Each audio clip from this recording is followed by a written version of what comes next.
Today we are going to study History Chapter 1 What, Where, How and When.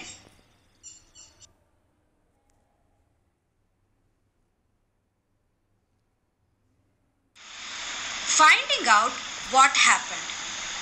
Yesterday, if you want to know what happened, you could watch television, listen to the radio or read a newspaper. If we want to know what happened last year, we can ask somebody who remembers.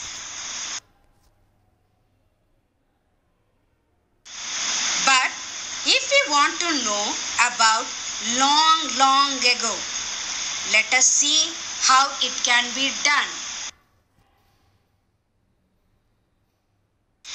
What can we know about the past? There are several things we can find out. What people ate, the kinds of clothes they wore, the houses in which they lived.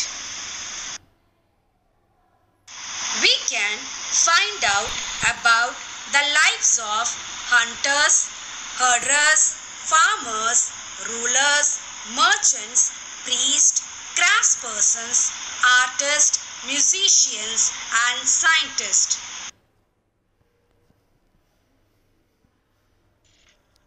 Where did people live? People have lived along the banks of this river for several 100,000 years. Some of the earliest people who lived here were skilled gatherers, that is, people who gathered their food.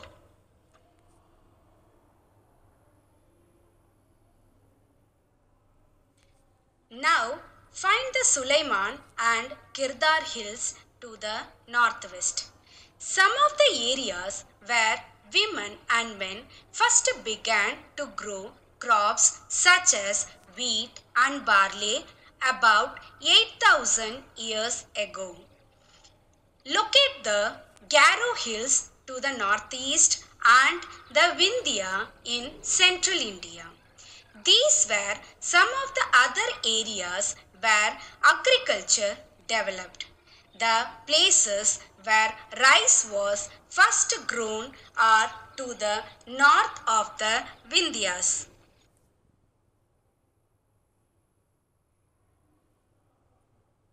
Trace the river Indus and its tributaries. Tributaries are smaller rivers that flow into a larger river. About 4,700 years ago, some of the earliest cities flourished on the banks of these rivers.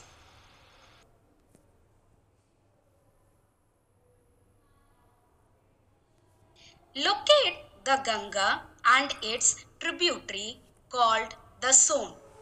In ancient times, the area along these rivers to the south of the Ganga was known as Magad. Its rulers were very powerful and set up a large kingdom.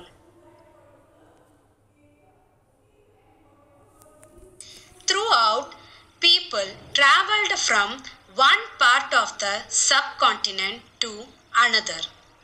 The hills and high mountains, including the Himalayas, deserts, rivers, and seas, made journeys dangerous at times, but never impossible. Why do people travel nowadays? Hills, mountains, and seas form the natural frontiers of the subcontinent. While it was difficult to cross these frontiers, those who wanted could and did scale the mountains and cross the seas. People from across the frontiers also came into the subcontinent and settled here. These movements of people enriched our cultural traditions.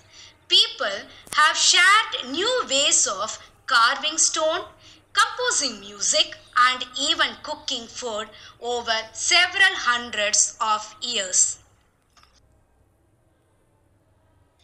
Names of the land. Two of the words we often use for our country are India and Bharat. The word India comes from the Indus called Sindhu in Sanskrit. The Iranians and the Greeks who came through the northwest about 2500 years ago and were familiar with the Indus called it the Hindos or the Indos, and the land to the east of the river was called India. The name Bharata was used for a group of people who lived in the northwest and who are mentioned in the Rig Veda. Finding out about the past. There are several ways of finding out about the past. One is to search for and read books that were written long ago. These are called manuscripts because they were written by hand. These were usually written on palm leaf or on the specially prepared bark of a tree known as the birch, which grows in the Himalayas. Over the years, many manuscripts were eaten away by insects. Some were destroyed, but many have survived, often preserved in temples and monasteries.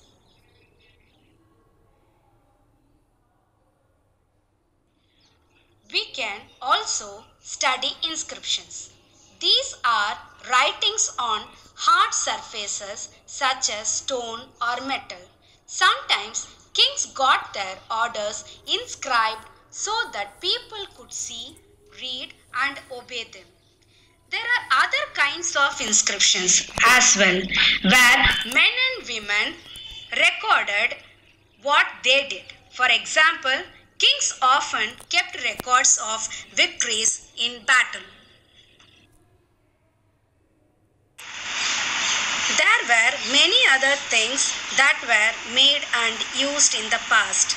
Those who study these objects are called archaeologists. They study the remains of buildings made of stone and brick, paintings and sculpture. They also explore and excavate to find tools, weapons, pots, pans, ornaments and coins. Objects that are made of hard, imperishable substances usually survive for a long time. Archaeologists also look for bones of animals, birds, and fish to find out what people ate in the past. Plant remains survive far more rarely if seeds of grain or pieces of wood have been burnt. Historians, that is, scholars who study the past, often use the word source to refer to the information found from manuscripts, inscriptions, and archaeology.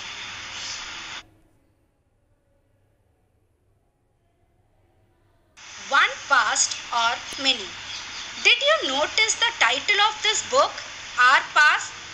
We have used the word paths in plural to draw attention to the fact that the past was different from different groups of people.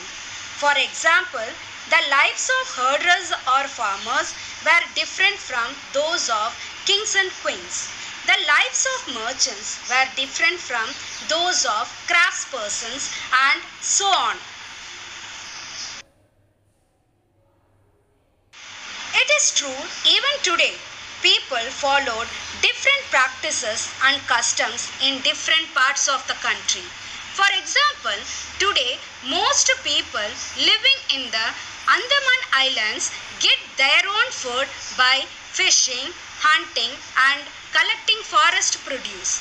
By contrast, most people living in cities depend on others for supplies of food. Differences such as these existed in the past as well. There is another kind of difference.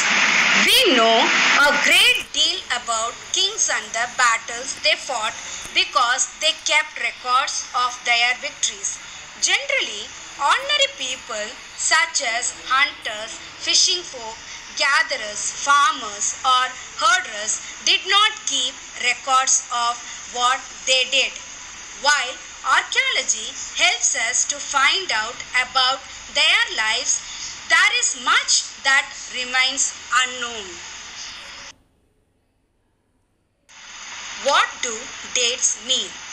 If somebody asks you the date, you will probably mention the day, month, and year 2000 and something. These years are counted from the date generally assigned to the birth of Jesus Christ, the founder of Christianity. All dates before the birth of Christ are counted backwards and usually have the letters BC, means before Christ, added on. All the dates after the birth of Christ are counted forwards and usually have the letters AD, that is Anno Domini.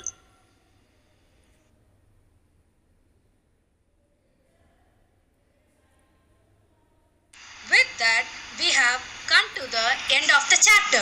Thank you.